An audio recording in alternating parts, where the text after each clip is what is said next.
جوسي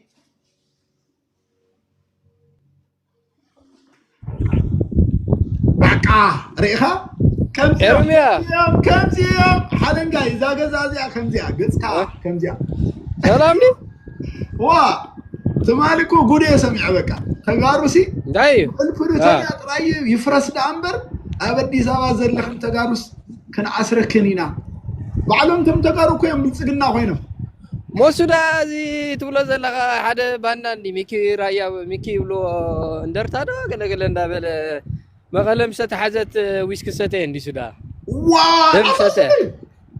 سوندي زي دم سته مغلم ستحزت دم سته زي رسح ها وي اتا وا سوده ها تايدي حجي ولاتي مرحيهم كا هديم له تحدكو امريكا خيدلو تحدخا دبي اتيلو تي عبي من يتاچو قتاچو كميدا دبي اتودا اسكو دحن حلنغاي سي يصلمن له غلي يزبل له حلنغاي كو دحن نيرو تايدا خوين نو دحن سمعيه ولا صريفن انديو ها ابت محرنيا ززربلو اتيسي صريفن كمزي غلي صريفني ازي حجي لا تيميكي زبلكايو دم تግራይ دسته حد رسح باندا እዩ على حلنغاي ግን ክልተ ዓመት ሙሉ አጎን ህዝብ ትግራይ ዝነበረ እዮም ተረዳትካ مونتاي ما አጎን ህዝብ ትግራይ ክልተ ዓመት ሙሉ እኮ በዓል ወፉይም አጎን ህዝብ ትግራይ ኮይኑ እኮ ሕጂ ብልጽግና ኸይዶም አለው አይ ለአንተ ነርካ ዘይኮነስ እንታ ያለኻ እኮ ሕጂ ومو حجي تايديتي بعلت ميكي غزيوم معلتهم تاي مسلك ابزي حدا ناي رواندا سي جونوسايد تساتفس دحر 33 عمت كاب امريكا تسحب متي رداتك بعزي ميكي تنبين قال زبلكا بعزي ابراهيم عشا حاجه امريكا يزولو حمد معاتي سلامو سلف وصي يفلت ገንዘብ هيو يفلت كصرف تراي يزول ترداتك حالنجا عرقي فيديو خفتكم لك يا إرمياس لا فيديو تزي كفيتو فتصم يعطوني أنا كم مزيفتو بزعبا تقرأي دلايو كزارب كفقدو لي خفت الله أنا بزاق زي حما أنت حر تزاريبو تقارو كم زي بصحي حما أنا قرأ قوانو فوق تزاريبو من كحتت قزكا قلع كتزارب سيلكا يكون عجيب والحانتي تاي حج خانتي عندو دلو بقى غيزياو መንግስት ዶ ገለመለ لا هم ዝባል ነገር የለ ጻድቃን ከመ ሐውበሁም ጻድቃን ከም ጌታቸው ናይ ራያ አስመላሽ ቋ ኮይኑ አስመላሽ ራያ انا العلوم زحقوسني سي ابي احمد بدرون قتيليو بسراويتي ماريخيو كسادو اب كمز تقبيرو هبدو اب كمز قبيرنايو غله يبلو كمز ينبره كله ميدياتات ناي بلصقنا بعلو خيدو تماريو بعلو مركونيا دي بسمع سبنا ابي احمد يامن ابي احمد سي اب تግራይ ኩናት ከም ጌታቸው ረዳ ገይሩ ጸረፈ የለም ولا بسمعتي تزاريبه ولا بسمعتي تግራይ ሀገር ዝብል ነበርኩ ይደ اي مچرم مچرمኩ ሀገር ትግራይ ብል ነረ ይሉ هو مچرمኩ በቃ መሰኸርኩ ዋይ ሰኸር بسمع ابي ገብረል ማለት ስትወም አዲያ ታዩ واجزم باندا كلهم حجي هادمون ديم زلو ابتي حد لك طعام ገለ ዝባሃል ናይ መድሓኒት ቁጥጥር ናይ ክልል ትግራይ ነይሩ هو انت حسو خمو خاسي انا ابي 21 ክፍለ ዘመን ክንድዚ ትحሱ ዲኻ ዋ خلاص ህዝብ ትግራይ ሲጥር ለኻ ኣብዚያ ተዛረብና ሳብ ትግራይ ትበጽሓላ ተረዳትካ هو حجي كم يرجع حجي اب حاولت سمعتات كينات تخفيتو اب كمزي خمس تكيرو وا كمزي ناي ጌታቸው ደገፍቲ ደናቁር حالنجا ابراهيم ፖስት ገረል ካሉ حالنجا ይተዛረባ ልክ ከምዚ ይሉ ተዛሪቡ አነ ባለ ሪከርድ ገረል اب كمزي ኩናት ተወል اب كمزي ሰብሜቱ ይብል ነሩ ተማሊ ኣብቲ ናይ ማሕረኛ ፕሮግራም ዋው من حالنجا يقوم ይሉ وانا لك مسرجة ابراهيم بوست غير يالله انت اول حدا طيتي الا قليل كلها دي ما غيدا اديس ابابا تعاقباسي دبريج كوي تعاقل كلها بريروا دبريج سجقنا ابا قبر الوانس سلام هذا نفاس سلام دو مميل لهم كمي سلام مريت كمي تبلا كونتات كما يالله تقداينا يا كم ذات ريوا انا خيسا حيزانيا كتنكس على واقع كتنكس وربي نخيسا يا مريت حيزا صبغتم بركة معين عند اللي تقراي سلام من تخوينا توم سلسته خفرسوهم حسيهم نورو قوبتات عقم تقراي انديهم كيفرسوهم كل عامت ملؤ مخينهم كريم كادو مفراس አለው ኮይኑ አበ ገብርኤል ሊባኖስ ዛጸበል ናይ ጻድቃን ትማል ሰንበት አይነበረትን ዋይ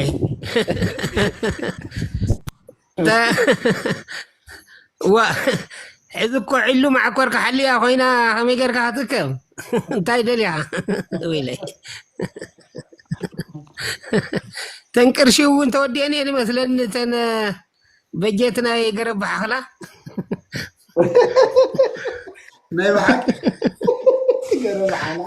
قرب حخلا إلي أني هو تاشمي خميديا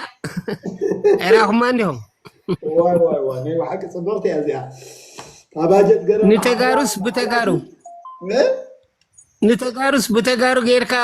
مفراس مبتان اندياني راتا استراتيجي زيا مليليخ تقيم الله أي لسلاسة تقيم الله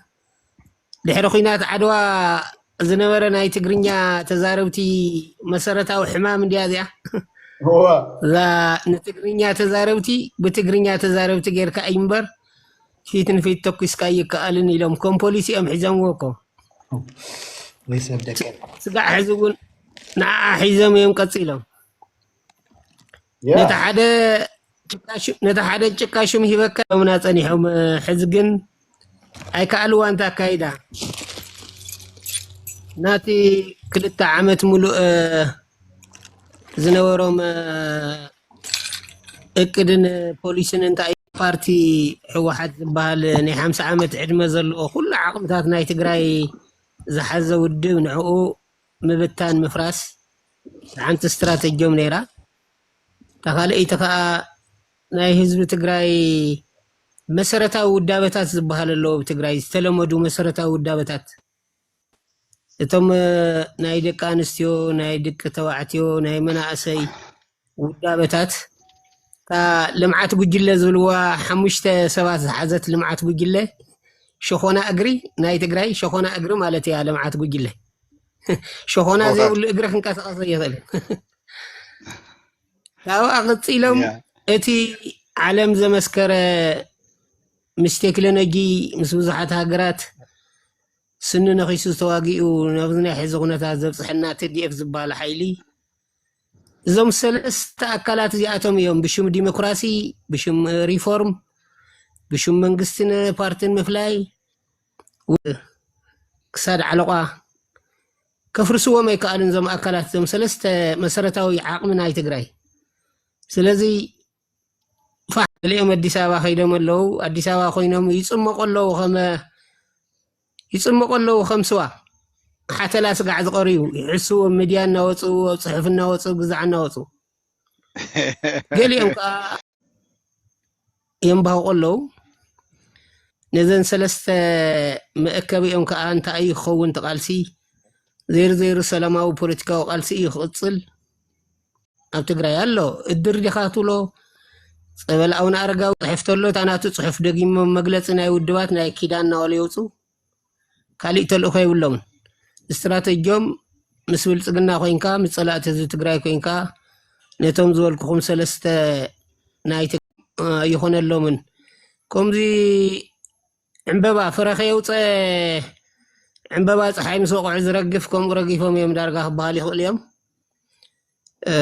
ተባይታ ዝን የኹነታት ዝዩ ጸላእቲ ህዝቢ ትግራይ እውን ክልተ ግዜ ክሓስቡ ገይርዎም ህዝቢ ትግራይ TDF ውድብ ህወሓትን ንባዕሎም ኣመዓራርዮም ክልተ ግዜ ክሓስቡ ገይርዎም ኣሎ ሕዚ ምስ ትግራይ ምንኽኻ ጥይት ምትኳስ ደፊእኻ ምእታው ምስሌን ሓይለ ትግራይ ብሓይሊ ክተ ዓፍራ ዝኾነ ሓሳባት ንርኢ ኣለና ዘይ ምስ ጥሜቶም ምስ ችግሮም ታናይ መጨረሻ ዕላማኦም መሬቶምን ህዝቦምን ኣብ ቦታ ኣስጋዕ ዘይተመለሰት ንTDF DDR ኢልካ ግዛዕ ኢልካ ስኢልካ ብለኽለኽ ኢልካ ዝግበር ነገር ከም ዘየለ ዝተረድኦም ይመስል ስለዚ ሕዝታ ዘላ ቀራና መንገዲ ናይ TDF ውሳነታት ምኽባሪ ውዕሊ ቪክቶሪያ 100% ምፍጻሚ አውራ ፓርቲ ኣብ ህዝቢ ትግራይ ድጋፍ ዘሎ ዋላ ሕመቕ ይሃልዎ ምስ ሕመቑ እኮ እዩ ምስ መዓት ሽግራቱ ህዝቢ ትግራይን ህወሓትን ምፍላይ ዘይከኣለሉ ኩነታት ምህላው እንተረጋጊጾም ናይ ህወሓት አውራ ፓርቲነት ተቐቢሎም ኣፍልጦ ሂቦም ምስኡ ክሰርሑ ክውስኑ ክእለሎም ጸላእቲ ህዝቢ ትግራይ እዚኣ ክስጋዕ ዘይገበሩ ትግራይ ንዕኦም ምንም ቦታ ከም ዘይብላ ዝተረድኦም ይመስል እቶም ናቶም ተለኣኽቲ ገረብ ሓኽላ ፓርቲ ይኹኑ ጉጅለ ይኹኑ ኣክቲቪስት ይኹኑ ግዛዕ ይኹኑ ግዝያዊ መንግስቲ ነበረ ይኹን ገለመለ ታዘላ ትዕድል ሕዚ ወይ ይቅርታ ጠይቁ ናብ ህዝቡን ናብ ውድቡን ምላስያ ወይ ፖለቲካና ኳሬንቲ ብርሑቕ ኢልካ ከምታ ናይ ኢሃፓ ናይ ቀደም ናይ እዋን ደርግ መፈክር ፈሪምካ ካብ ፖለቲካ ዓለም ነፍስኻ መግላልያ ታናይ መጨረሻ ከዓ ግልጽ ጉልዋካ ቀሊዕካ ኣነ ህወሓትየ ፍንጫል ህወሓትየ ኢልካ ዘይኮነስ ጥዑይ ርእየተ ዓለም ይኹን ኮሙኒስት ይኹን ሽሻ ይኹን ፖለቲካ ፕሮግራም ነዲና ፓርቲ أبوحن نحو حق سعرية كابزن سلسة ممارسات وصاي كالي امارات إلنا بتقراي تلفونكم مسكي تقراي حزي تلفونكم مو صحافو لي بوش تكدول لكم كزاربكم دليل لخو ندحر تزارباكم صبق سلازبلو ኣብ ዩቱብ ቃለ መሕተት ዋላ ክንገብር ደስ ምበለኒ በቃ ዮሴፍ ክበኒዩ ፍረ ሓንቲ ሕቶ ሓተ ክደልየ ፍረ ምን ማለት ነው ገረብሓልካ አልኩ ገረብሓኽላ ዳ ትግርኛ ብዙሕ ስለ ዘይትፈልጥዮ ምን ማለት ገረብሓኽላ ፍሬ ፍሬ ሰላም ነሽ ወይ እንዴት ነው ምን ማለት ነው አይ ዶንት ኖ ሶ አይ ዋና ኖ አንድ ዛፍ ትልቁ ዛፍ ልትቆርጪው ስትፈልጊ መቅረጫው ከገበያ ሄደሽ ትገዛያለሽ እጀታው ግን ከዛፉ ነው የምትቆርጪው ትልቁ ዛፍ ለመቁረጥ እጀታው ከዛፉ ቆርጠሽ ነው ወደ መቅረጫው አስገብተሽ ዛፉን የምትቆርጪው ኦ አይሹ ባጭሩ አነጋገር ትግራይ የሚባል ማህበረሰብ የትግራይ የሚባል ኢሊት ለማጥፋት ትግሬ መስለህ ወይ ትግሬ ሆነ መቅረብ ነው በትግሬ አርገህ ነው የምትቆርጠው ነው ስለዚህ ገረብሓኽላ ተብሎ በትግራይ ይነገራል ይሄ ነይ በሐቂ ኦኬ አነ እንታይደ ከሐተክ ደሌ ፍሬ በትግርኛ ነው ኦኬ አንቺ ኖ ደና በአማርኛ መጠየቅ እችላለሁ ኦኬ ኢትስ ኦኬ በትግርኛ ብታረገው እችላለሁ እኮ ግን እንደዛ አይነት ወጣ ያለ ያ ትናንትና የሆነ ቪዲዮ እናንተ ቤት የምትሰሩት የሚነበረው ነገር ሪከርድ አድርጌ ፖስት አድርጌዋለሁ እኔ ዩቲዩብ ላይ እና ብዙ ሰው እንኳን አይቶታል ጆን እና ሚኪ የሚባለው ልጅ የሚናገሩት ንግግር ሀለንጋ የሚባለው የሚናገሩ ንግግር ሲሰማ ነበርና በተለይ ሚኪ በቃ የፕሪቶሪያ ውል የሚያፈርሰው ህወሓት ነው ብሎ እየተናገረ ነበርና ህወሓት ነው የሚያፈርሰው ወይስ ጊዜያዊ መንግስት ነው የሚያፈርሰው? ደህና እስቲ ራሳቸው ተጋሮች ይናገራሉ። ግን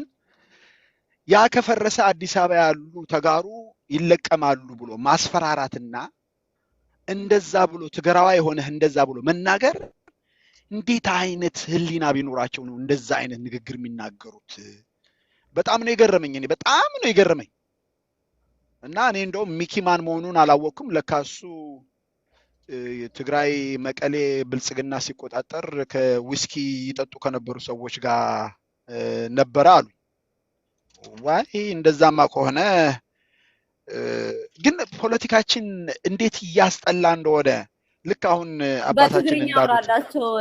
ጼላዎች እኮ ጭንቅ ነው የሚላቸው ትግርኛ ካልሰሙ በትግርኛ አድርግላቸው። ኦኬ እቲ ፖለቲካ ናሲ ንብልጽግና ብዝጥዕም መንገዲ ሕድሕድና ሕድሕድ ተጋሩ ንክበኣሱን ንክዋድኡን ዝገብር ዓይነት ዘረባ ዝዛረብሉ ምክንያት ከመይ እዩ? ኣነ ኣብቲ ገዛ ክተኣኪቦም ዝነበሩ ካልኦት ናይ ብልጽግና ደገፍቲ ዋሉ ሕኩስ ኢሎም ኣብ ኮመንት ዝገብርዎ ይርኢ ነይረ። ኣነ ብደጊአ ነይረ ኮፍ ኢለ የሰምዕ ስለ ዝነበርኩ ዋላ ኣብቲ ኮመንት ሲ ሕኩስ በቃ እዚኣ ሲ በቃ ናህሪ ክትውስኽ ዝያዳ ተጋሩ ንሕድሕዶም በዓል ሚኪ ዝዛረቡ ዓይነት ዘረባ እናተዛረቡ ንኽሪእዎም ብጣዕሚ እዮም ዝደልዩ ነይሮም እሞ እንታይ ትብል በዛ ዓይነት ኣካይዳ ናይ ብሓቂ ይጠቅም ተጋሩ ፖስት ጌርካዮ ትግርኛ ላውራ በቃ ኔ እሱ ፖስት ገይረ እሱ የወይ መዓል ያ ሱዳ ፖስት ገይረ ያው ነምበር 1 ታይመስለካ እኔ ማየው ብክልት ማለት በትግራይ ዘሎ ነገር ወጥሱ ወጣት ነው የሚባለው በትግርኛ ወጣት መንሰይ ያ I think they had enough TPLF حسابو سي غيرلو and አብጻገማችሁና ዝብል ብዙ ሐሳብ አለው غير ይዝዳዴ ማለት ግን they are right TPLF غيرلو አብዝብል right እዮም ግን ኤክስተርናል ድማ ይጻገመለና ናይ ደጋ ኃይሊ አሎ for example ናይ ብልጽግና ማለት እዩ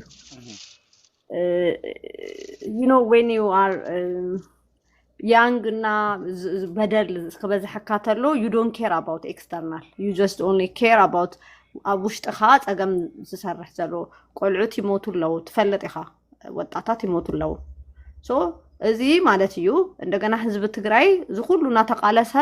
ናሞተም ናበል ምንም አይነት ለውጥ የለይ ናይ ፖለቲካ ናብራ ይኹን ናብ ፖለቲካ ማለት እዩ ሶ ህዝብ እንደህራይ እንደል ይሎም بحسب جزاي ممحدار مش ببريتوريا سمعنت مسمزة جزاي ممحدار ما يبعلون اي تي بي اللي فيه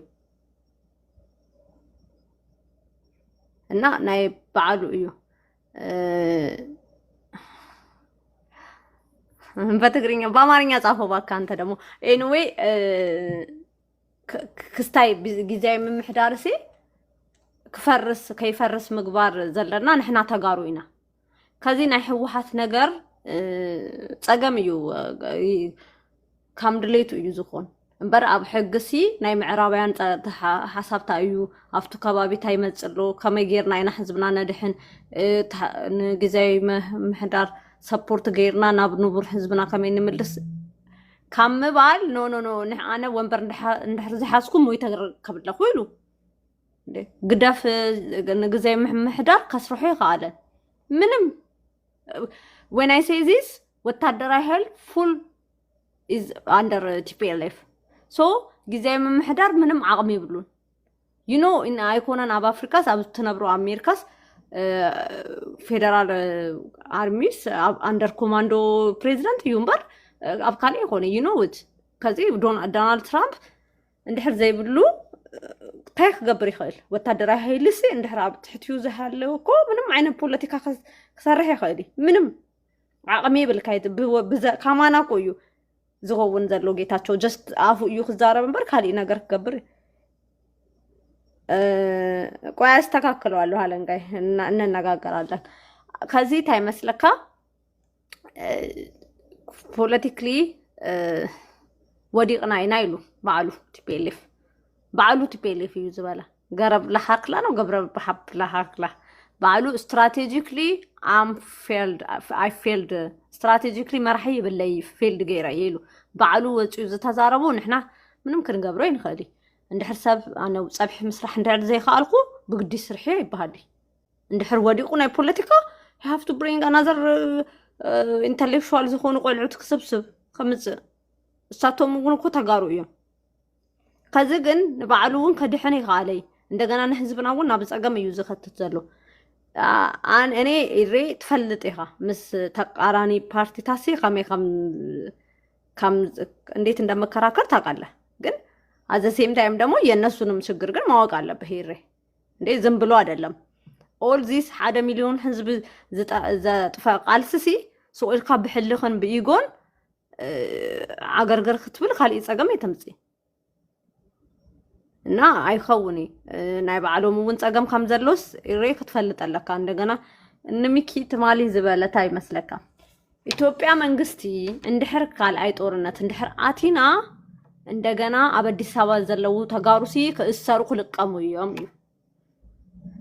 زويه توك أنا وانت حريقة يعني انت حجي انت المسيلكي انت دي زبل مسيلكي كم حدا تقراي بزعبا تقراي كم ويلو كزارب نمصقم يبلين دي انا ግን انت يبين مسيلكي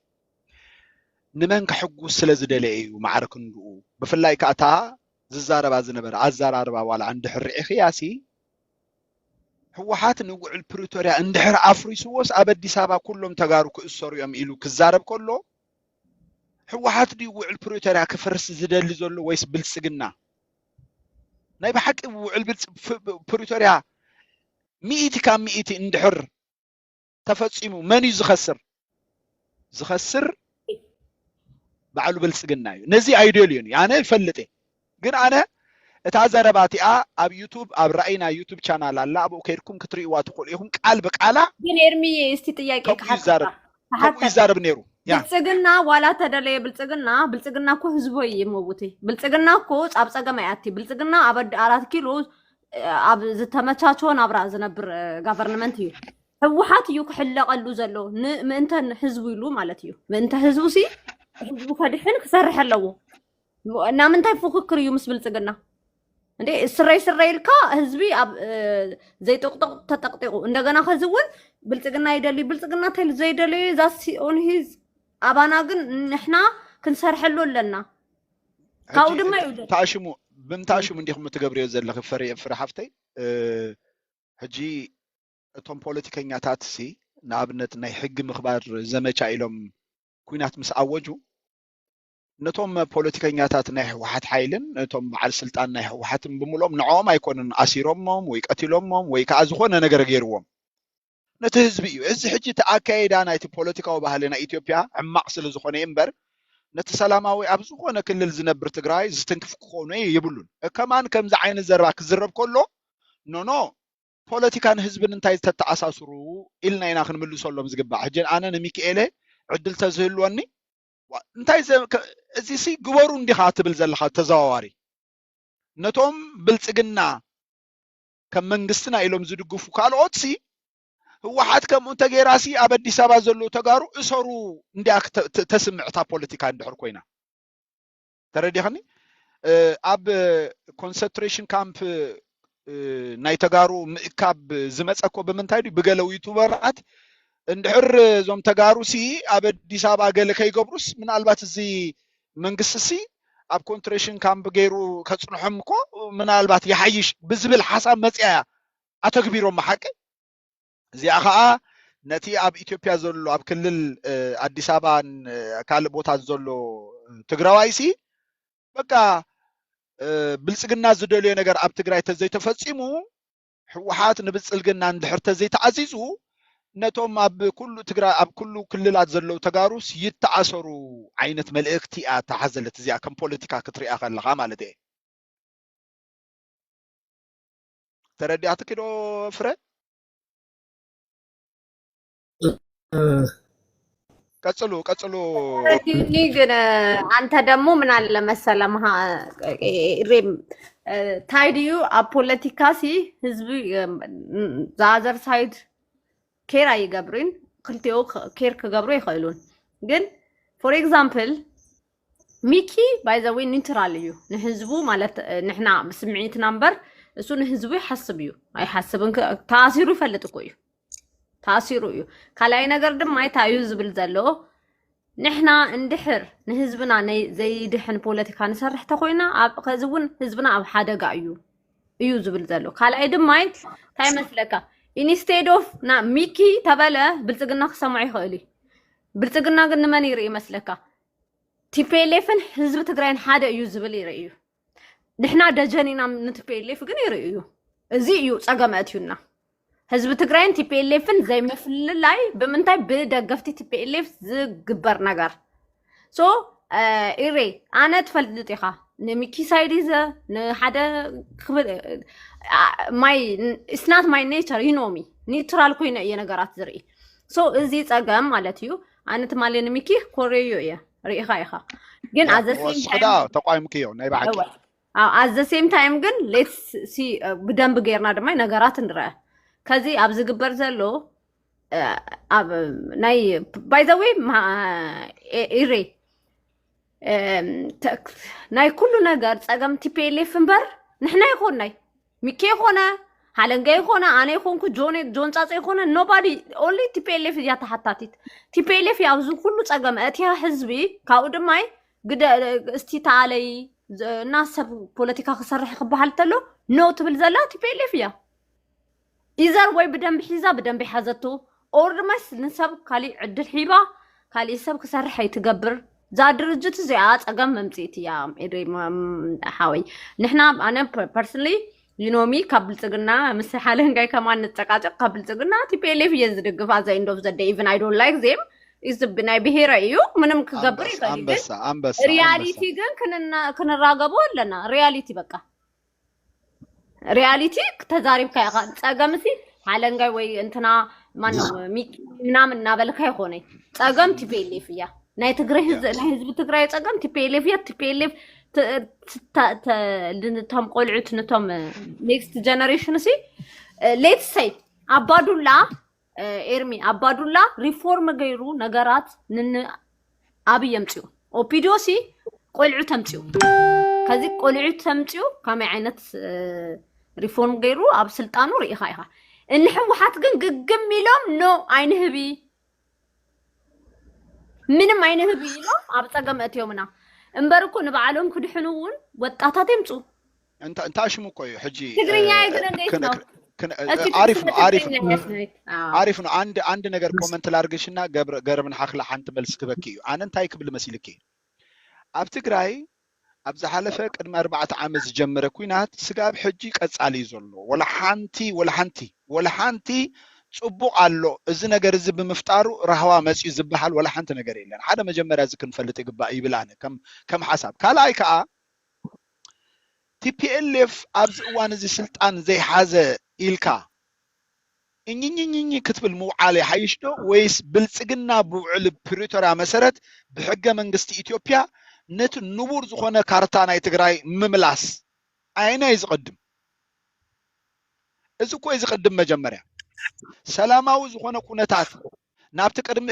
ትግራይ ኩናት ዝነበረ ባይታ ምስተፈጥረ ለውጥን ደሊኢና ፍትሕን ደሊኢና ኢሉ ትመንእሰይ እንተ ደኣ ተቃይሙ ወላ ሓንቱ ተቃውሞ የለን ኣብዚ እዋን እዚ ኣብ ትግራይ ንዘሎ ነገር ካብዚ ሕጂ ዘሎ ብዝተዓጻጽህ 100 ኢድ ክጋደድ ብልጽግና ድሌት ኣለዎ ንምንታይ እዩ ትግራዋይ እናበልካ ንብልጽግና ዝሕጉስ ፖለቲካ ትዛረብ ውዕል ፕሪቶሪያ ሕወሓት እንድሕራ ፍሪሳቶ ሓደ ትግራዋይ ሲ ንትግራይ ቃለሰይ ዝብል ብልጽግና ዘይኮነስ ሕወሓት ውዕል ፕሪቶሪያ እንድሕር ኣፍሪሳቶ ኣብ ትግራይ ዘይኮነስ ኣብ አዲስ አበባ ዘሎ ተጋሩ ክእሰሩ እዮም ኢሉ ክዛረብ ከሎ እዚ ብልጽግናው ጎስጓስ ይዝበሃል ንብልጽግና ዝተገጸ ባርያ ብልጽግና ዝኾነ ሓሳብ እዚ ንብልጽግና እዚ ሕጂ ደስ ብሎ በአንጻሩ ዝኾነ ትግራዋይ ከዓ ኣብ ትግራይ ዘሎ ንቡር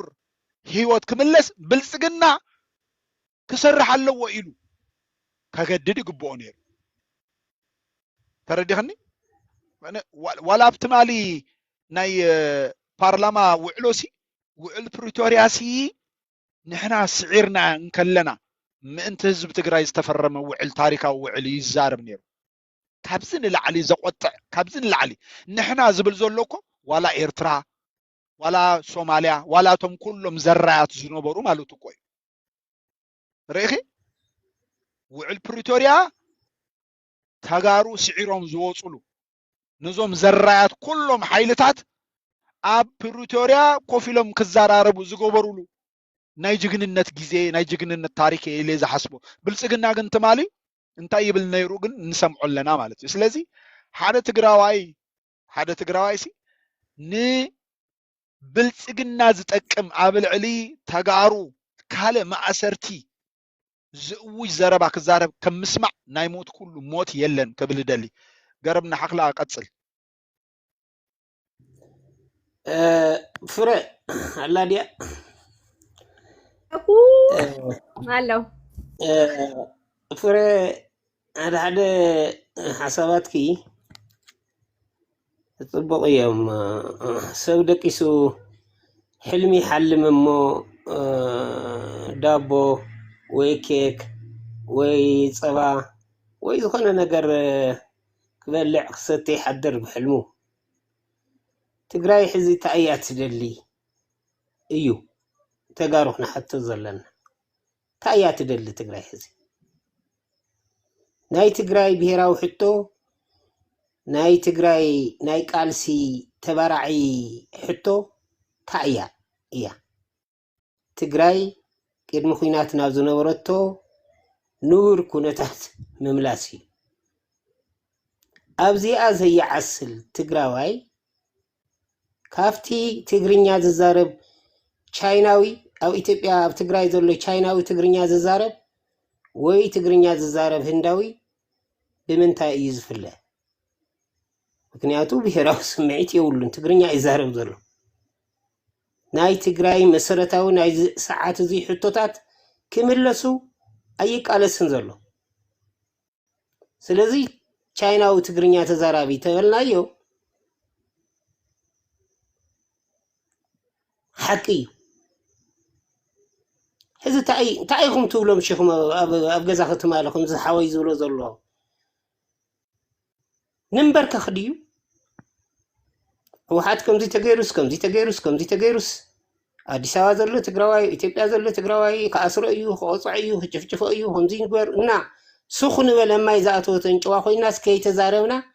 እሺ ንበልቲ ኮይኑ ንንበርከ ኮይኑ እዚ ካሊእ ዘረባ እዩ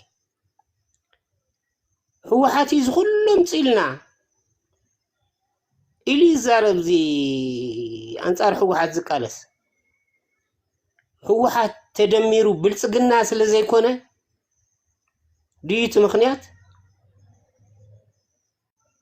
ብዕላማ ተዘይተስማዕምዑ ብልጽግና ሒዝዎ ዝመፀ ናይ ፖለቲካ ፕሮግራም ህወሓት ዝኽተሎ ኣይዲዮሎጂን ሓደ ክመፅእ ተዘይክኢሉ ዓርሲ ክኢሉ ክቀውመ ይኽእልን ህወሓት ከም ፓርቲ ብዘይ ምድማሩ ከአዲስ አበባ ንትግራይ ንመቐለ ስለ ዝመፀ እዩ ኩናት መፂና ኢልካ ይዝረብ እሱ ግን ኣይኮነ ተሓቂ ብስሩ ትግራይ ለውጥ የድልያ እዩ ከምታ ንስኽ ዝበልክያ ትግራይ በቲ ዝመፀት 50 ዓመት ብኡ ክትቅፅል ኣይትኽእልን 4 ነጥቢ ትግራይ ትደልዮ ለውጢ እንታይ እዩ መልስ ኣለዎ ለዘን ሕዚ ትውልዲ እንታይ ዓይነት ለውጢ መን ዝመርሖ ለውጢ እንታይ ውፅኢት ዘምፅእ ለውጢ ውሽጣዊ ድዩት ለውጢ ወይ ግዳማዊ ድዩት ለውጢ ናይ ቀለም ኣብየት ድዩ ናይ ቀይራ ኣብየት ድዩ ካብ ደገ ዝመፀና ለውጢ ድዩ ወይስ ካብ ውሽጥና ባዕልና ተጋሩ ነፍልቆ ሓሳብ ሒዝና ዲና ተለውጥ ክነምፆ መልሲ ዘድልዮ ጉዳይ ትንታግየ ናይ ቀይሮ ተቐፅላ እየ ብልጽግና ደጋፊ እየ ግዛዕ ምዛዕ እናበልካ ካብ ደገ ከም ወዓግ ከም ጣጣ ሓሳብ ተሸኪምካ መፂኻ ኣብ ትግራይ ኣብሲስካ ዘሪእኻ ክበቁለ ይኽእል ትግራይ ትደልዮ ለውጢ ከዓ ንሶ ይኮነ ትግራይ ትደልዮ ለውጢ ብደቃ ብሓድሽ ትውልዲ ካብ ውሽጡ ንትግራይ ዝጠቅም ናይ ትግራይ ብሄራዊ ረብሓን ስትራቴጂን ዝሕሉ ትግራዋይ ዝበሃል ህዝብን ትግራዋይ ዝበሃል መሬትን ንቅድሚ ዝቐፅል نابراخه زوسد وشتاو لوط يزلينا لوط ندلينا سلام ندلينا هو ندلينا لوط زدل حيله بي زلو هوحات لوط يدلي أبال هوحات لوط يدلي هوحات من يسيلن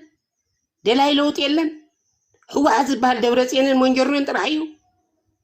ألم قورا هادنا من ترحيو حمش تسواتيهم هوحات بهال 2 مليون زأكل أبال زلو ود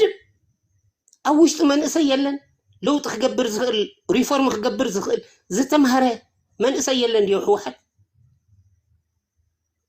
لو تزدلس كاب هوحات وصات راح زلو ديو كم يكونن لوطي تግራይ تدلي لوطي حزب تግራይ يدلي دليت لوطي او وشت هوحات له اب عرنا خلو يخلو عرنا اكو تايكنو كوندم زብል شم يهيبيو ابايتنا هيلو ابسال ساي ويانه هيلو اب عسيم باهلو لوط دلاي زي تودب لوط دلاي ون هيلو لوط خندلتلنا حدث ناي لوط حساب ناتنا ديو ناي تغارو ديو كلايت لوط از مرحوو تولدي ناتنا ديو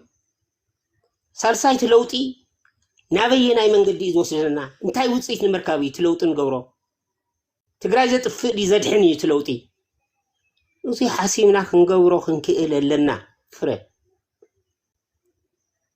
تفالالاي كلتئي تحده حرور بهرتኛ تግራዋይ ኮይንካ دلاي لوط خوينكا مقلاسيو اتخالاي حرور ايثيوبيانس خوينكا بايثيوبيانس فيروس تلخيفكا نايثيوبيا مغلغالي تግራይ ناودقات مصخلته 100 عامت ايثيوبيانستي زخونه اتحساسواي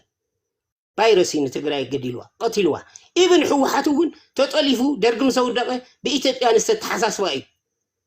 تطليفو وديقو زخلو مزز مطينا زلو زي غزانا خنهان تግራይ دربينا زي غزانا خنسرح خريمنا 30 عامت ولو حزون نزح حساب زي تشكمو تغرينيا ززارو غرب حخلا نيهو نزيهم كما ينقالسو تግራይ بهرتኛ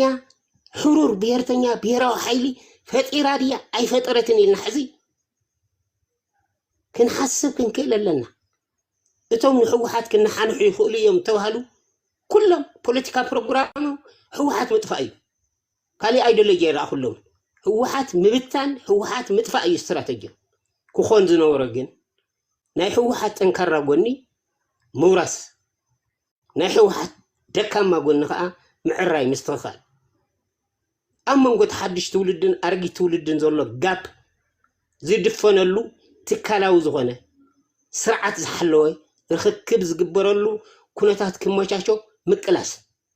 وزي كنجبر نخل تقين حزي ديمقراطي ريفورم منقسم بارتن مفلاي زعمزع زي عفرا زغنة أما صحف زنومنا يا أوروبان أمريكان زنومنا يا صحفات أب تقرأ أنت حزب سيسكا هو كله يخل أي ساعته أي جزيء تግራይ تدلي زل حتى سوري عندي ارمي ادمي تسطيني سو مفلغو እንዳስገባበት እማቃቸው ካልሆኑ ዝም ብለሽ ኖ አይገቡ ሜኒ ሳይሆን ቁም ነገር ያላቸው ነው ዶንት ወሪ ኦኬ ያ እኔ እቤትሽ አሉ አይገቡ አይዋቸው አይጣሉ አይገቡ እና لوط مدلاي تخكل يخي تግራይ لوط تقبر اللوا لوط دلاي حيله بي زلو او عرنا وش تطرح بايتنا طرح او هو حاتوش دلاي لوطي حدش تولدي من اسيله هو حات مالتاي مالتيو بايزو ويب تግራይ بتغبار استمكره ناي بوليتيكا بروجرام زلو بوليس زلو ودب هو حات راحي تحززنها ايثيوبيا تبهال عدي مثلا زغيره كومونيزم نولو غزعلنا شو نهبو ناي وعلى الغداي ግን بتغبار استمكره لوطون زمصه عالم زمسكرله لوطون زمصه تحززنها مثلا ايثيوبيا وند سرحه ايديولوجي زوننا هو حاتي ودو هو حات كنبر كان ودب تنحنا بارت قوينو قصل كنفقدلنا تطفأ له كوغدلو كنت خبرلو ንሕወሓት ክነውግዶ ንኽእል ረታዓይ ዝኾነ ምኽንያታዊ ዝኾነ ናይ ፖለቲካ ፕሮግራምን ፖሊስን ሒዝና ኣብ ሰላማዊ ፖለቲካዊ ቃልስን ሰላማዊ ምርጫን ጥራሕ ኢና ክነውግዶ ንኽእል ሕዚ ንሕወሓት ክትክእ ዝኽእል ዓቕሚ ዘለዎ ነዚ ሕዚ ዝኔናዮ ኣሸጋሪ ኩነታት ከሳግረና ዝኽእል ሓይሊ የለን ኣይፈጠርና ስቑልና ነፍስና ይንቆልለ ይንነፋሕ ንሕወሓት ክትክእ ዝኽእል ክምጉት ዝኽእል ሓይሊ ነቲ ዲኤፍ ክምጉት ዝኽእል ክረትዕ ዝኽእል ሓይሊ ኣይፈጠርና ህዝቢ ትግራይ ደቁ ይፈልጦም ውድባቱ ይፈልጦም ዓቕሞም ይፈልጦም ካብ ሆቴል ወፂዮ ዘይፈልጥ ፖለቲከኛ ካብ ካፍተርያ ኮይኑ መግለፂ እናፀሓፈ ዝውዕል ምስ ሕወሓት ክትወዳደሮ ይትኽእልን እዙይ ማለት ሕወሓት ንዘለዓለም ከም ጣዖት ነምልኮ ኣይኮንኩን ዝብል ዘሎ ኣይንንቀፎ ኣይኮንኩን ዝብል ዘሎ ክመዓራረ የብሉን ምስ ግዜን ኩነታት ክጎይ የብሉን ኣይኮንኩን ዝብል ዘለኹ ግን ግዜ ምምራፅ የድሊ ቅድሚ ምራኽ መስከብ ዝበሃል ኣሎ ቅድሚ ምራኽ መስከብ ማለት እንታይ ማለት እዩ ምስላ ወለድኹም ምራኽ ከይተወለደና ሃለወ መስከብ ይወፅእ ነቲ መስከብ ጠቕሊሉ ነቲ ምራኽ ጠቕሊሉ ኣብ ከብዲ ታላሕሚ ዝሕዝ እዩ መስከብ ድዩ ቀልጢፉ ክወፅእ ዘሎስ ምራኽ እዩ ክወፅእ ዘሎ መጀመርያ ምራኽ ምስ ተወለደ እዩ መስከብ ክወፅእ ዘሎ ምራኽ ከይተወለደ መስከብ ተወፅኡ ግን ዘይንብር ኩነታት ተፈጢሩ ኣሎ ማለት እዩ ስለዚ ቅድሚ ዲሞክራሲ ቅድሚ ሪፎርም ቅድሚ ምናምን መሬትናን ህዝብናን ናብ ንቡር ንመልስ ኣብዚ ዓሲልና ንቃለስ እየ ክብል ደሊ يغني يزهوكم نعدل ثانك يو أنا ملسنا أنت لا قاش قبر بريبانوس أنا أنت سلطة يكون ينتن من دنا مسالوت نمبر 1 ايديولوجي لهم ايديولوجي زرلوا من حوحات ايديولوجي انا بعلا يكون حزب زتقم يكون ايديولوجي بوليتيكا كو انترست حلو ولا نحنا حزبنا زي حلو ايديولوجي وات doesn't matter ولا لمنتي مصحف زي تصحف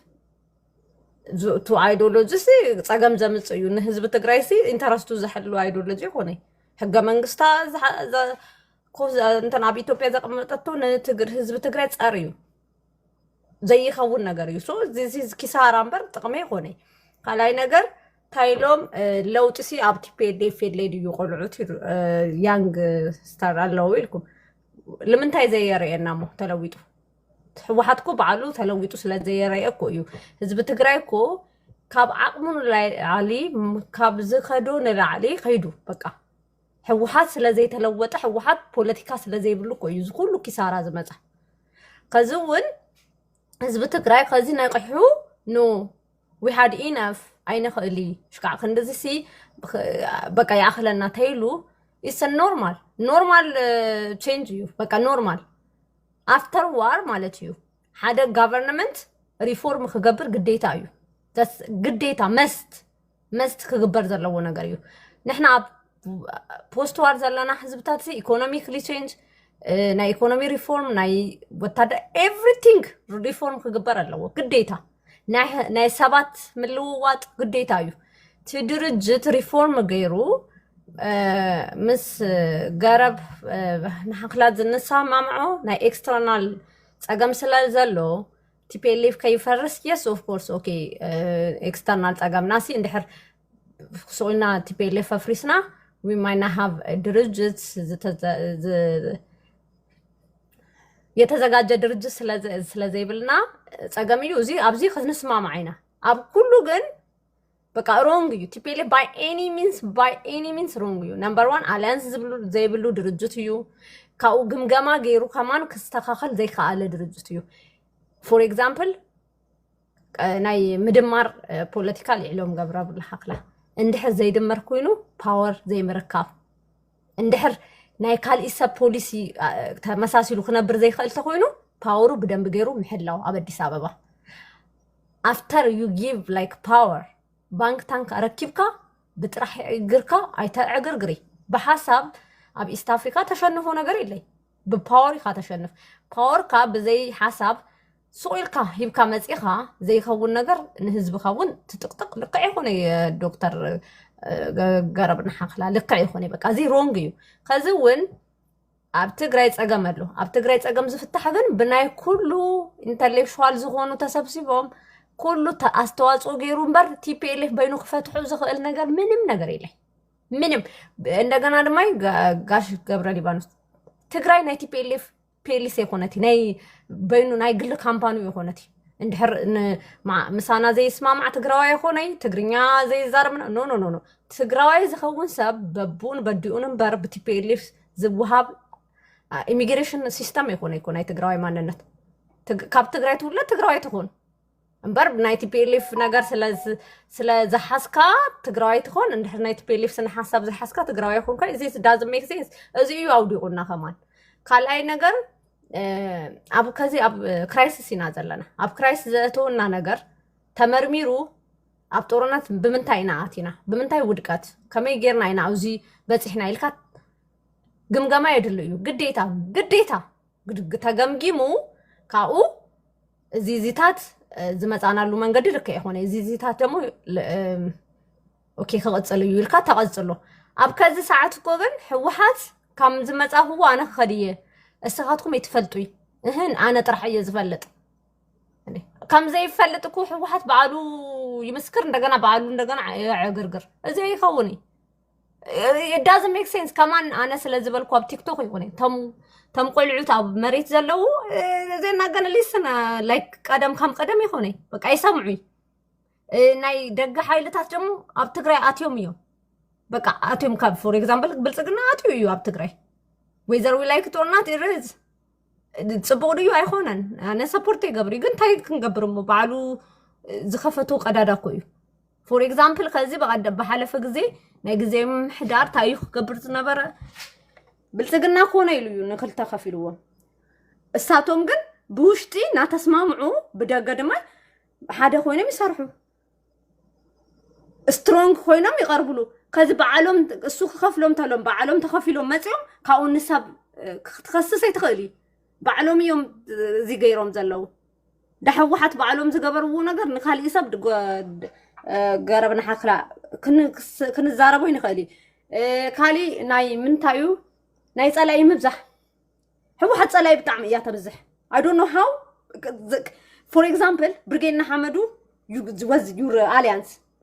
immediately I don't know how you get it you want to fight with those برجينا حمدو I don't know اني بطعم ነው የሚገርበኝ ገብረ ሊባኖስ በቃ ፖለቲካ is not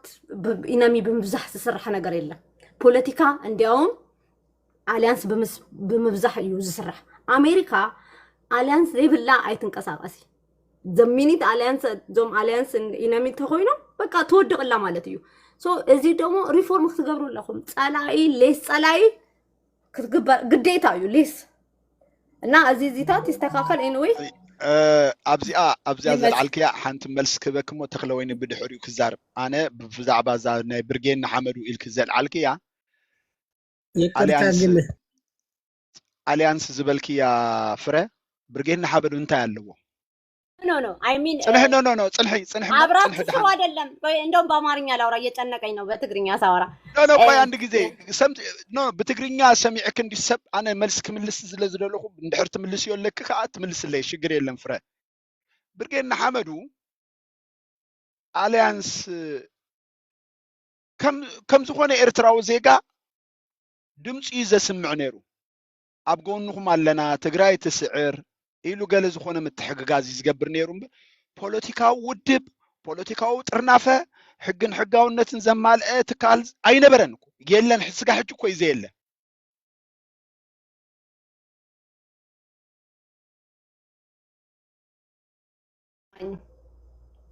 هاتسامو اوكي أنا برجينا حمدوغا بوليتيكا سرو بتشاللم as a communication نالكو ያለው as a communication like ሚዲያ ላይ ነው ማለት ያለው ኤርሚ ሚዲያ ላይ ወዳጆች የነበሩ በችግር ጊዜ አትናገራቸውም በቃ like you know those people በችግራቸው ቆማል እኮ እኔ አንድ ሁለት ነጥብ ልነግርሽ ፈልጋለሁ ብርጌድ ንሓመዱ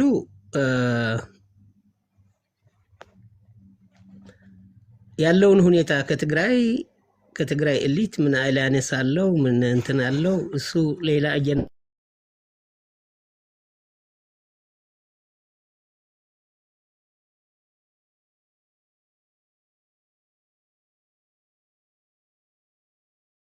ኢትዮጵያ ብሔር ብሔረሰቦች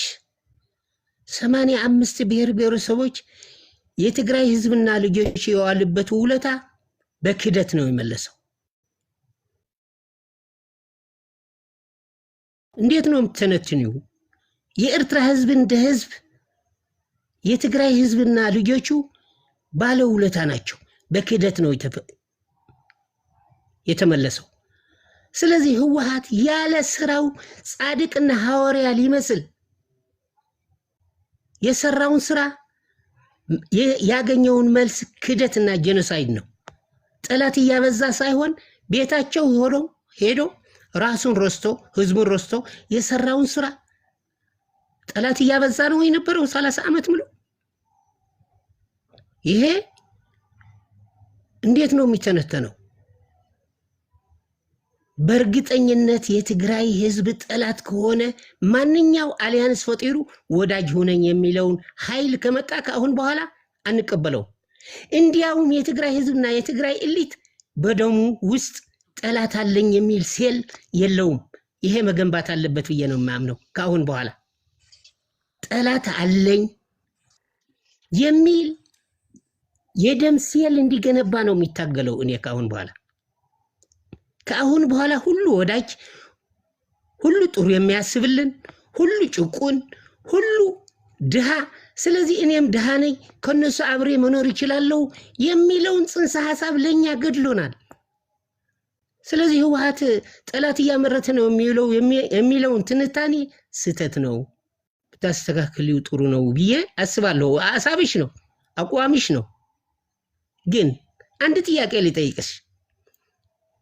ህወሓት እንዴት ነው የምታጠፉት? የአሁኑ ትውልድ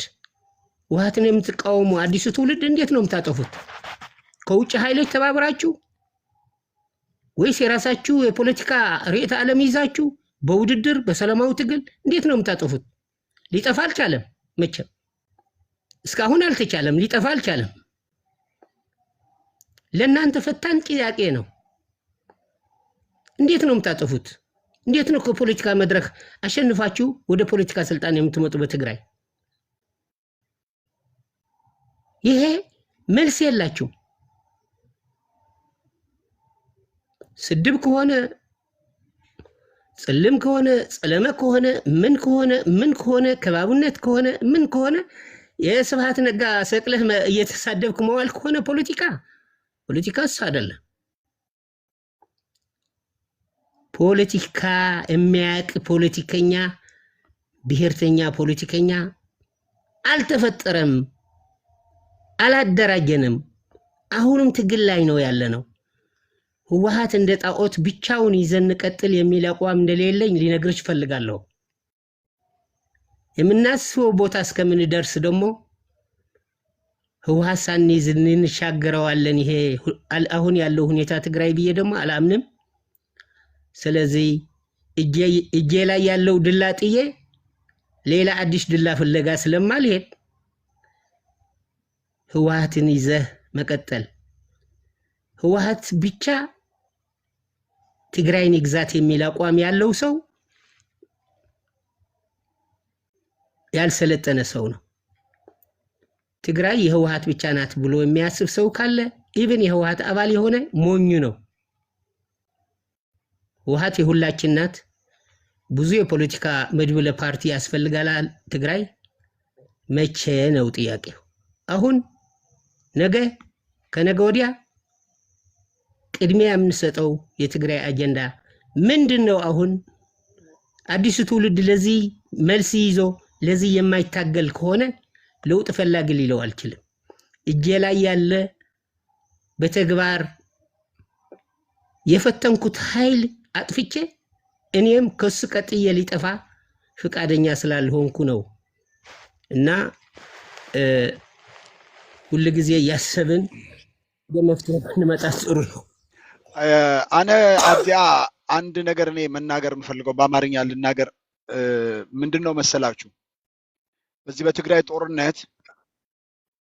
ይሄ ክልል ያለ ቢላ በስተቀር አንድ ነገር መያዝ እንደማይችል አድርገን መስራት አለብን ይሉ ነበር። ይሄ ክልል የኢትዮጵያ መቁሶያ እንድትደማ ኢትዮጵያ ስጋት እንድትሆን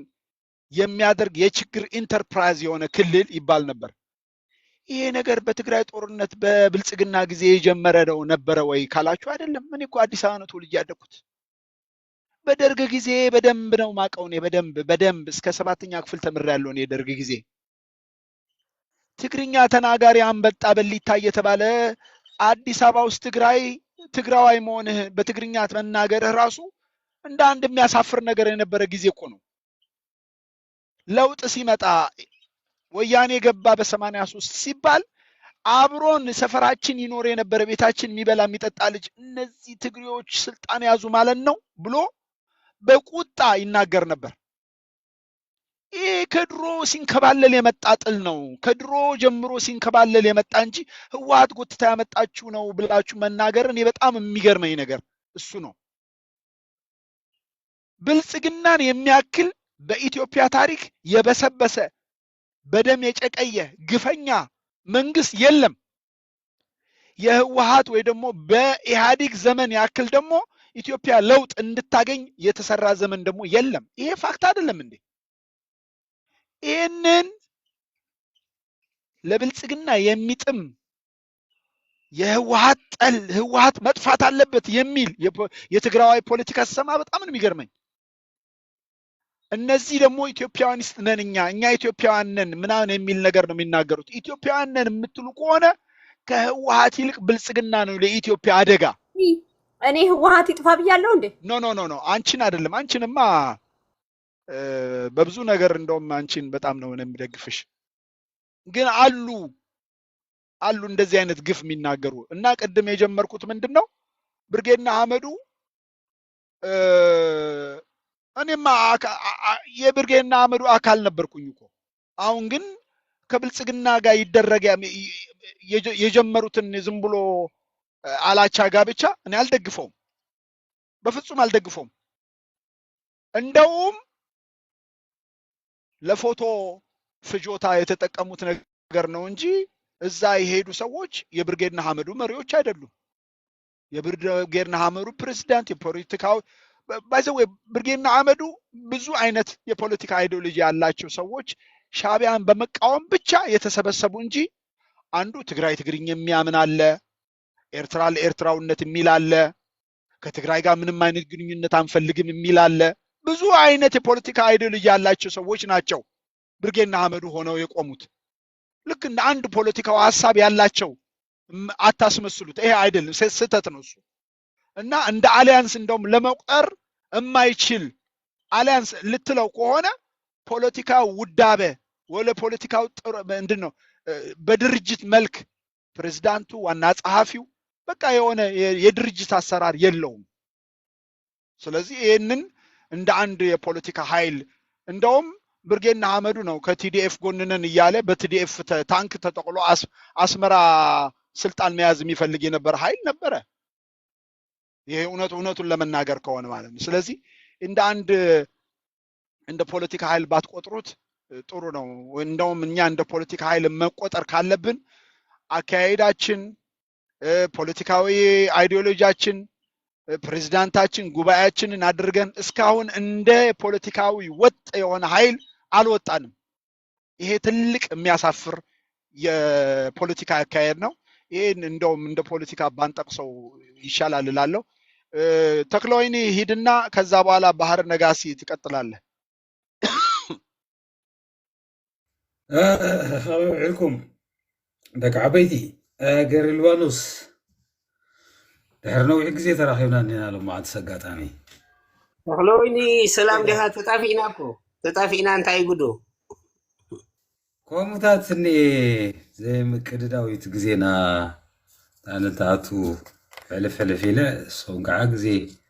ይመስዮም ይኸውን ናይ ተገጣጠምናን ተቐትሪ ከዓ ስራሕ ይውጥረና ናብ ማሴ ኣነ ዝመፅእ ከመይ ቀኒዮም ብዝኾነ ከመይ ውዒልኩም هو ناي حوحات قام زحاسكم تمثلوا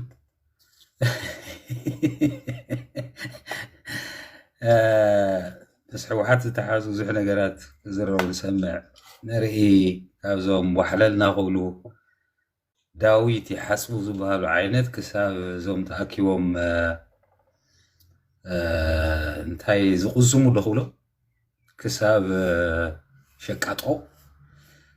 فقرات قحلالو كساب كعاد ناون رئينا دقنا ونرئينا حوحات زبل نقرنا عيكر عين تلسي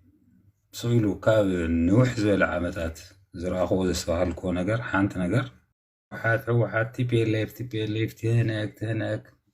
وزت زبل ترخت اللي خوينو نعي بزعبة حدا ودو يكونوا ززارو زلو بزعبة هزب تقرأ مزارو زلو بزعبة تقرأي يم ززارو زلو إنه political correctness كولو حزبي كتقصو سلازي دليو ما شفاني أنقولوا انتاي تخون حوحات حادث صلاحي أو تقرأ أوتيسيس انت تفسمس هزب تقرأ كتفو يلوز مسألة ريخم سامعكم لا تفضل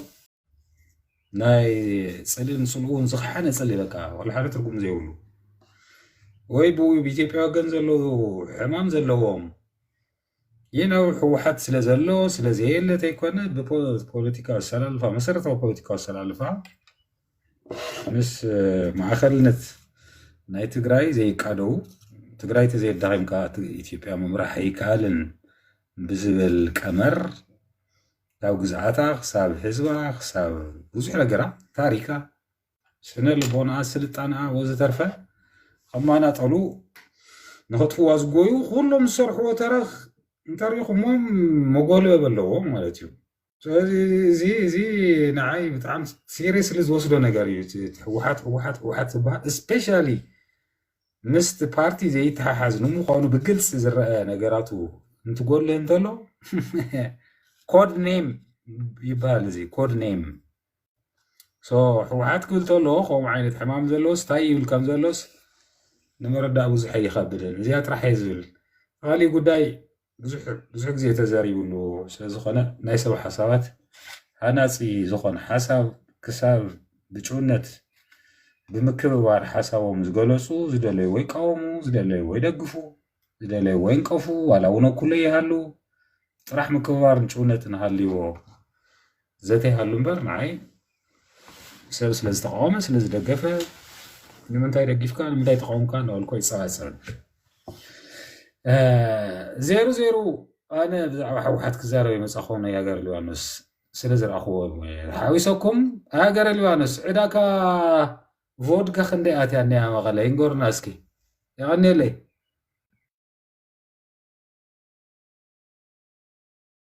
حاسير هذا الله بحر نجاسي كتسلسكي نجزيتهم دليت بودكا أبت عداقة سلو تزولون دعي همداي كم زلاي فلتكون رخيصة تكون تغليها من الوقت بحر نجاس لك هذا الله هو لما يتحنجهم لك عبيتي الله هو يجن تايم مالتيس أنا تربوك أسيا كودم تربوك أس حوحات سمسة تحساسبو الموزيم قمت قالوا لهم كذا حسب تجارح عليه سامعكم كله قلتوا يا أقول تتراجع سلزلنا نجيزو ياو كسام ما أخل المتس بزح زولنا قريب لي مالت عبدي قلت تتراجع يوم زرعين زلهم حتى أبي قبل اليوانوس زحاتكم أقول كم يجري يخش النفع زوات عدي لكم زحاتكم حتى أبقى راح تخرج غير خم اللي سمعتي من أتى يرديت هو حتى أورد حساب ودياس أبتي مسحوحات متأسسار زلهم تقالنتي بقوم بلا حجي سلطان خواط الفتن زلا مالتي حساب زبالي لين بقى توديو لحر حساب مستودنا بتري تأتي زلهم الحري ببتري تخوين كعها تقرأنا كابينا بينا خنوصدها زي كون زلو توقعس ناي سلطان قداي عندهم غيرهم زلو نتو تقرأينت حجينا بتقدم بتر ممصام بتاع أبيز زلا زجبروها نا أبزناتنا جنريشن زلوا من زي ما تكمل ناريتي نخفت لخص الجام اليوم إذا حسب معناته أبتايت يلن حج تزمت أخلو من قدي بحب دعم بزحات أبيز تجبرنا قراتها اليوم بعلم حزست كما قرأ نزمان زي نعي حويسو دس نداولوس بزعات قراك حاسب ولو زخل سيناريو كنفطر نخيل كل دخل بوتنشالو نيولهم دليتو نيولهم كم بصدقهم عين سيناريو نخبطرو بوت بخالي شنقعات ومالسي مالت حجانس مجزاء خمسة لنا إذا حلف خلت سوم من دقيرنا نخون أما مجزاء خمسة لنا يسمع عند الله أنا عيرنا خالدكم تاهم سمعكم ما يفلت أنا جن اللي مزبلة وتهدروا مجزاءتي أبتقراي ومخاطها تقراي جنا حجر زي كنت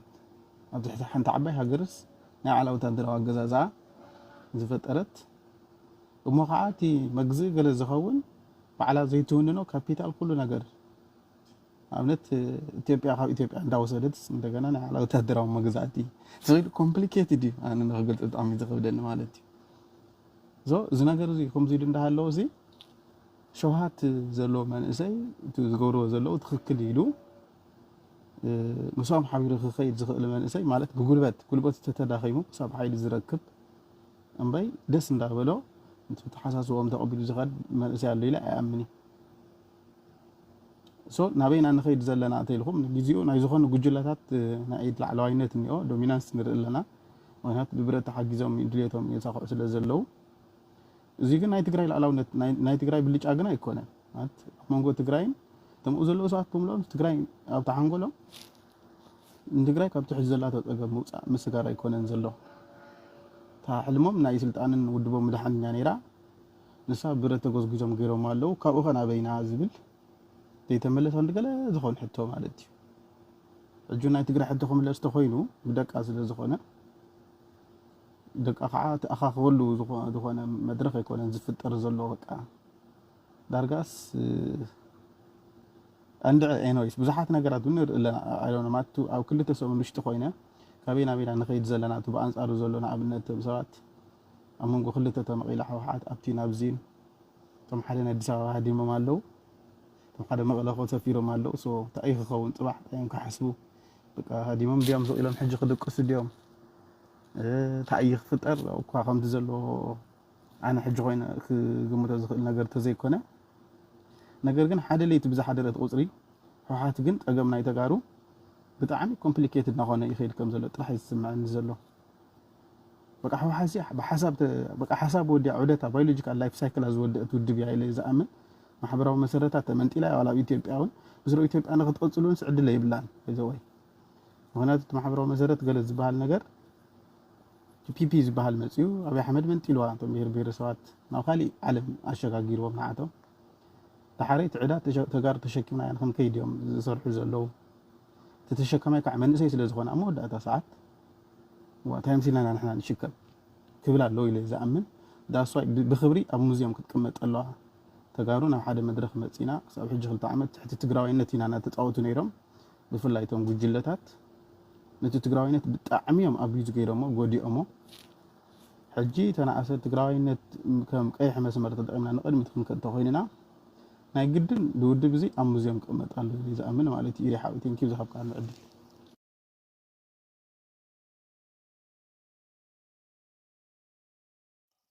alright شيء طبعا كم حسب أنا من علبات أنا أنت زخون نير زي تدفع زبل ناي حوحات تقاومه ناي بحكي حالو تزب تقرأي زبقو سوديو كمو زبلوكم زلو الأجندة ناي بالسجنة نكتكبر أب تقرأي سلطة دلي يخون كمو تبلو زلوكم أنا مفلاي سجمني مخنياتو لعلي بالسجنة حوحات كتفق عن مريت إثيوبيا زحقوس يلني لي إذا حسب أنا بالسجناسي حانتن زرايات ناي كالوت حايلتات ولا حيزو زمصكو حوحات كتفين بركا لا يكون هجي اتي ببزح كوينات ببزح زرايات تحجزو حوحات كتف حزب تግራይ ዘጽነተ ብልጽግና ዝበሃል ሓይሊ ንዑ ንኽትግዛእ ንዑ ንኽትመስል ንዑ መሲለ ብምንባር ድማ ከም ትግራዋይ ኣብ ኢትዮጵያ ክነብር ክእል እየ ዝብል ርድኢት ስለ ዘለኩም እዩ ሕወሓት ትጥፋእ ትብሉ ዘለኹም እምበር ቅድሚ ሕወሓት ክጠፍእ ዝግብኦ ብልጽግና ከም ዘሎ ስሕትሕትዎ ኣይብልን ኣነ መብዛሕትኦም እዞም ሕወሓት ትጥፋእ ዝብሉ ኣብ ኣዲስ ኣበባ ዘለዎ ኣክቲቪስት ተጋሩ በቃ ንሕና እውን ኣብ ብልጽግና ክንኣቱ ኢነርና ኣብ ብልጽግና ብምእታው ናይ ብልጽግና ሕወሓት ወይ ከዓ ናይ ብልጽግና ትግራይ ኣባላት ኮይና ክንቅጽል ንደሊ ኢና ዝብል ሓሳብ እዩ ዝረኣየኒ ዘሎ ሕወሓት ምስ ጠፍአ ብድሕሪ ሕወሓት ልክዕ ንሕወሓት ዝትክእ ካልእ ሓይሊ ኣብ ትግራይ እንድሕር ተፈጢሉ ሕጂ እውን ብልጽግና ኣይደልዮን እዩ ነታ ናይ ሕወሓት ዓርሰ ውሳነ ትበሃል ቃልሲ ናይ ህዝቢ ትግራይ ዘቐጽል ካልእ ውዳበን ጥርናፈን እንተደኣ ኣልዩ ብልጽግና ኣይኮነን ካልኦት ሓይልታት ኣብ ኢትዮጵያ ዘለዉ ክጸልኡኹም እዮም ሓቂ ብሓቂ ክንዛረብ ተኸና ትግራዋይ ከም ትግራዋይ መንነቱ በቃ ብመንነቱ ኣብ ኢትዮጵያ ይጽላእ ኢትዮጵያ ትበሃል ሃገር ሰሪሕዋ ከብቅዕ ሕጂ ከዓ እታ ኢትዮጵያ ትበሃል ሃገር ትጸልኦ እንተልዩ ኣብ ቀውፅሪ ሓደ ትግራዋይ እዩ እዚኣ ክንፈልጣ ግባእና ዝብል ሓሳብ ኣለኒ ስለዚ ንብልጽግና ከም ኣምሓራ ብልጽግና ኮይንካ ከም ኦሮሞ ብልጽግና ኮይንካ ከም ዓፋር ብልጽግና ኮይንካ ክነብር ይደልኤ ኢልኩም እንድሕር ትዛረቡ ኣለኹም እሳ ካልእ ዓይነት ፖለቲካ ኣካይድ እያ እቶም ኣምሓራ ብልጽግና እንታይ ዓይነት ኩነታት ተፈጢሩላ ውሽጢ ኣምሓራ ትርእይዎ ኣለኹም እቶም ኦሮሞ ብልጽግና ኣብ ውሽጢ ኦሮምያ እንታይ ዓይነት ሽግር ፈጥሩለው ትርእይዎ ዘለኹም እዩ እስኹም ከዓ ልክዕ ኣብ ኣምሓራን ኣብ ኦሮሞን ዘሎ ብልጽግና ንዑ ብልጽግና ትግራይ ኮይና ክንቅጽል ኢና ተኢልኩም ከዓ እታ ኣብ ኣምሓራ ትግበር ኣብ ኦሮሞ ትግበር ናይ ኣብይ ኣሕመድ ድሌት ክተተግብሩ ኢኹም ትዳለዉ ዘለኹም ዝብል ሓሳብ እዩ ዘለና ስለዚ ኣነ ኢትዮጵያ የተወሊደ ዓበ ኣደይ ትግራዊት እያ ኣቦይ ኤርትራዊ እዩ እቲ ከብድን ርእስን ፖለቲካ ኢትዮጵያ ሲ ኣጸቢቐ ፈልጦ እየ ስለዚ ሓደ ትግራዋይ ኮይኑ ንትግራይ ዝሓሊ ፖለቲካ ክዛረብ ከሎ ንብልጽግና ብዝጥዕም መንገዲ ተተዛሪቡ እዚ ሰብዚ ብልጽግና ትግራይ ኮይኑ እዩ ኣብ ትግራይ ስልጣን ክሕዝ ዝደሊ ዘሎ ዝብል ሓሳብ ክህልወኒ ኢኹም ትገብሩ ዘለኹም ትማሊ ዝዛረብዎ ዝነበረ ዘረባ ሕወሓት ውዕል ፕሪቶርያ እንድሕር ዘይትፍጽም ኮይና ኣብ ኣዲስ ኣበባ ዘሎ ተጋሩ ብልጽግና ክኣስሮም እዩ ኢሉ ሓደ ትግራዋይ ክዛረብ ክትሰምዕ ከለኻ ብጣዕሚ እዩ ዝገርመካ በቃ ውዕል ፕሪቶርያ ሲ ያይ ሚእቲ ካብ ሚእትስ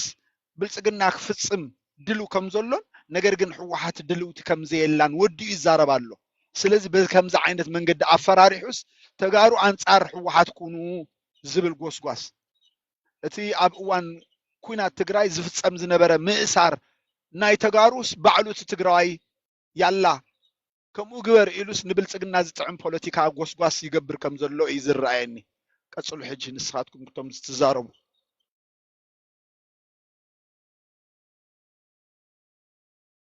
መልህ ኤርሚ ግን ህወሓት የትግራይን ህዝብ ሴቭ አድርጓታል እንዴ? አንተ ራስህ እኮ አንዳንዴ ግራ ነው እኮ የሚገባን። ሴቭ አደረጋት እንዴ የትግራይ ህዝብ ህወሓት? ህወሓት ስላለ የዳንበት ነገር አለ እንዴ? ህወሓት እኮ ኖሮ ደናን ቢሆን አው ይሄ ማንነታችን ነው ምናምን የምትሉት እሺ ጀስት ሞቢላይዝድ ማድረጊያ ነው። we don't buy it from now on ግን as a ፖለቲካ ድርጅት የለንም እዛ አካባቢ ላይ ኤቭሪባዲ የራሱን ኦን ያረጋ እኛ ለምን እንጠላለን ካላችሁ አንድ ነገር ነው። ፋኖ እንደ ፋኖ እየተደራጀ ነው። ኦሮሞ የራሱ አለው። ትግራይ ግን የራሷ ስለሌላት ይቆየና ከብልጽግና ጋር ደግሞ በሚደረገው ነገር እንትን የፕሪቶሪያ ስምምነት ራሳቸውን ይስማሙት ምናምን ይሄን ቀበለው አዘርዛንዛት ግን ቲፒኤልኤፍ አላዳነንም። የትግራይ ህዝብ ነው ቲፒኤልኤፍን ሴቭ ያደረገው። ሌትስ ጌት ራይት እንዴ አትቆምሩበት። ህዝቡ because of TPLF ሰፈር አድርጓል። ከዛ ደግሞ ማለት ነው ኢትዮጵያኖች እንደዚህ ኢትዮጵያኖች if you have enemy you supposed to ራስ ፕሪዲክት አድርገህ ተጠንቅቀ መኖር እኮ የጋቨርንመንት ግዴታው ነው፣ የቲፒኤልኤፍ ግዴታው ነው እንጂ የኦርዲናሪ ሲቲዝን ግዴታ አይደለም። እና ፖለቲካሊ ቲፒኤልኤፍ በቃ በዓለም ወዲቅና ስትራቴጂክሊ ወዲቅና ይናሉ ኤርሚ እንዴ ምን ይበሉሽ ከዚህ በላይ ምን እናድርግ እኛ ፖለቲካ ወድቀናል ካለ አንድ ድርጅት እና እኔ ፖለቲካ ልሆንለት ከዛ ደግሞ ማለት ነው ሁሉ ጊዜ ቲፒኤልኤፍ ኢትዮጵያ ጠላቱ ከነበረች ወደ 4 ኪሎ መሄድ አልነበረበት ጠላቴ ናት ብሎ የሚያስብ ከነበር ማለት ነው ጠላቴ ናት ኢትዮጵያ ብሎ 4 ኪሎ ሚኒሊክ የሰራበት ቢልዲንግ ላይ መግባት አልነበረበት ሲፈልግ ኢትዮጵያ ይሆናል ሲፈልግ ትግራዋ ይሆናል እንደኛ እንትን መጫወቻ አይደለንም አይሪ እሱ በፈለገበት ሲፈልግ ከሻቢያ ጋር ለመታረቅ ካለ አህዋት እንሆናለን ሲፈልጉ ወደዚህ ወስዱናል እንደዛ አይነት እንትን ቱማች እኮ እንዴ people are tired of it ከዛ ደግሞ ማለት ነው ኦነርነት የትግራይ ኦነርነት ማቆም አለበት የትግራይ ኦነርነት ለትግራይ ደብረጽዮን ጀነራል ጻድቃን ጌታቸው ሞንጆሪ ነው እኩል ነው የሚደርሳቸው አንዱ የደጅ ልጅ አንዱ የውጭ ልጅ አይደለም ከቲፒኤልኤፍ የመጣ ሲሆን የቤት ልጅ ከቲፒኤልኤፍ ውጭ የመጣ ግን የደጅ ልጅ ዲቃላ ነው እንትን ነው ይሄ ፖለቲካ አይደለም ይሄ እያሸማቀቅ የማይሆን ፖለቲካ ጣጣ ውስጥ መክተት ነው ከዛ ደግሞ ትግራይ ድርጅት እንዳይኖራት ያደረገው ቲፒኤልኤፍ ነው ጥሩ ጠንካራ ድርጅት እንዳይኖራት ጠንካራ ተደራዳሪ ፖለቲሻን እንዳይኖራት ያደረገው ፐርፐዝሊ ኔትወርክ ዘርግቶ ሰው ያደነዘ ውድብና ያለ እንትን መስመር ያለ ምን የሚታወቅ መስመር ሳይንስ ይሁን ባህላዊ ይሁን ምን እንደሆነ ሳይታወቅ መስመር ያለ ገደል ከተተል ራሱ ነው እና ምንድነው መሰለ ሪያሊቲ ተነግሮ መስተካከል ያለበት ይስተካከል ከብልጽግና ጋር ሆነ ቲፒኤልኤፍም ነቅላለው ማለት ይሄ ሮንግ ነው ማለት ጥሩም አይደል ግን ፎር ሲክ ኦፍ ትግራይ ሲባል ግን ቲፒኤልኤፍ ሳይዱን መያዝ አለበት ቦታውን መያዝ አለበት እንደማንኛውም ትግራይ ፓርቲ እንደ ሳልሳይ ወያኔ እንደ ስዋት ምናምን የሚሏቸው እንደነሱ ቦታውን ያዝ ድርጅት ነው ሪሶርሱን ራሱ የሚጠቀምበት ኤርሚ ግን ዲዲሲ ጀነራሎቹ ምናምን ትግራይ ምን እየተበዘበዘች እንዳለ ወርቅ ምናምን ተሰማለህ ወርቅ ያገር ወርቅ ያወጡ እንደሆነ ዛሬ ኢትዮ ፎረም ያወጣው ነው እኔ የንትን ደሞ ልክልሃለሁ ዱባይ የሚሄደውን ስንት አማውንት በየእንትኑ ይሄ ሁላ እንደዚህ ያረጉ በጣም ጨካኝ ናቸው እንጂ እንደው ዝም እንበል እንጂ እንደው ለጠላት ብለን ዝም እንበል ሰላም ፊደር እርሚ ደሃን ፍደር ወዲና እና አበዛውባችሁ አረ ነቃቀልኳችሁ አበዛው ኖ ምንም ይነቀላል ብለሽ ነው ፍሬታ ምንም እኮ እንዴት ነው ነገር የለም ማለት ትቀልዳለህ እንዴ ወርቅ ተዘበዙ ደሃው ማለት ነው ደሃው አስዌር ኤርሚ ትግራዋይ አይደለም ሌላ ሰው ሊሰማ ይገባል አስዌር ቱ ማይ ማም ህሊና ያለው ሰው ትግራዋይ ሆኖ እንደዚህ ወርቅ እየሸጣ እንደዚህ በአማውንቱ በእንትኑ ራሱ ስትሄድ ህሊና የላቸውም እነዚህ ሰዎች ህሊና የሚባል አልፈጠረላቸውም ተጋሩ ደግሞ ይሆኑ ከየት እንደመጡ ማናቀም እንደውም ጋስ አሁን ሳስበው እንደውም ቆይ ተው ብቻዬ ነው ባህር በቃ እሺ እኔ ሁሉ ጊዜ ኮምፔር ማረጋው ትግራይ ውስጥ ከቲፒኤልኤፍ ወይ ከህወሓት ውጪ ሌላ ኃይል መፍጠር ከተቻለ ኢትስ ኦኬ እኛም እኮ ከሻቢያ ውጪ ሌላ ኃይል መፈጠር አለበት ብለን ነው የምንታገለው ገባሽ ያ ምንም እንትን የሚያደርግ የለም ግን በአሁኑ ሰዓት ያለውን ሁኔታ ከዚህ በመቶ እጥፍ የበለጠ እንዲባባስ የሚያደርግ ሳይተኛ የሚያድር ብልጽግና የሚባል ኃይል አለ ኢትዮጵያ ውስጥና መጀመሪያ ያ ኃይል እንዴት ነው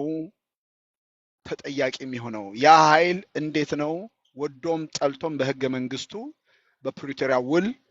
እንዲተገበር የሚያደርገው በመስራት ሞር ኢነርጂያችሁን እዛ ላይ ብትጨርሱ የበለጠ ይሆናል ብዬ አስባለሁ ከኢትዮጵያ ውስጥ ያሉ ፖለቲካዎች እንደውም ትግራይ ውስጥ ያለው ፖለቲካ የሚያስገርም የሚያስደምም ነው ምክንያቱ የተለያየ ፖለቲካ ሐሳብ ይዘህ ቲፒኤልኤፍን ጀነራሎችንም ምንዎችንም እየሰደብክና ሐሳብህን በሚዲያ እየገለጽክ ውለህ ማድረግ የምትችለው ትግራይ ውስጥ ብቻ ነው ኤርትራ አይቻልም ብልጽግና ውስጥ አይቻልም የትም አይቻልም በዚህ ራሱ እንዴ ምን ሆኖ ነው ህወሓት የኡነት ከብልጽግና የበለጠ ዲክታተር ብትሆን ኖሮ ኤርሚ እንደዚህ አፍና ጨፍልቃ የሆነ ነገር ማድረግ ትችላለች። ኤርሚ ጥያቄ ልጠይቅህ። ብልጽግና ወደ ብልጽግና ሊመጣ ሳክሪፋይዝ ያደረገ ህዝብ የለም እንደ ትግራይ። ትግራይ ግን ቲፒኤልኤፍ ወደ ስልጣን እንድመጣ ቲፒኤልኤፍ ሴፍ እንድትሆን የትግራይ ህዝብ ሚሊዮን ህዝብ ነው የገበረባት። መናገር አይደለም እንዴ ትግራይ እንደውም እንትን ነው በጣም ረጋ ያለ እንትን ነው በጣም ልቡ እንጃ። ሌላ ዓለም ቢሆን እንዴ ጎትቷቸዋል ሁላ። ትቀልዳለህ እንዴ? እንደ ከጆኖሳይድ የበለጠ የቲፒኤልኤፍ የመጨረሻ የፖለቲካ ውጤት እኮ የሆነ ጆኖሳይድ ነው ትግራይ ላይ። ጆኖሳይዱን ጀስቲፋይ ያደረኩ አይደለም፣ ያደረጉት በቲፒኤልኤፍ ብቻ ነው እያልኩ አይደለም፣ ግን መከላከል ይቻላል። ያ እንዳይፈጸምበት ያ እኮ እሱ ነው እኮ አሁንም እኮ እሱ ነገር መደገም የለበትም። እሱን የምናስብ ከሆነ አሁን ለምሳሌ ህወሓትን ለማጥፋት ህወሓት መጥፋት አለባት ሲሉ ይቀሰቀስ የነበረው በሙሉ ህወሓትን ማጥፋት ነው ወይስ ትግራዋይን ማጥፋት ነው ሲባል ትግራዋይን ማጥፋት ነበር እኮ ሲቀሰቀስ የነበረው በአማራ በኢትዮጵያ ኤሊቶች በሙሉ በብልጽግና ተደማሪ ተደጋፊ ኤሊቶች በሙሉ የሚቀሰቀሰው የነበር እያንዳንዱን ትግራዋይ ወጣት መመንጠር አለብን ይሉ የነበረው። አሁን ይሄ ቲፒኤልኤፍ ምክንያት ብትሆንም የኢትዮጵያ ኃይሎች ከሌሎች ውጭ ኃይል ጋር ተባብረው ትግራይ ሲገቡ ያንን ትግራዋይ ነው ዋጋ ያስከፈሉት የጨፈጨፉት እንጂ ቲፒኤልኤፍ ማቁ ለቆ በ3 ሳምንት እኮ ተንቤን ቆላ ተንቤን ገብቶላቸው ነበር፣ ግን አልተከተሉትም። አገባሽ? እና ትግራዋይን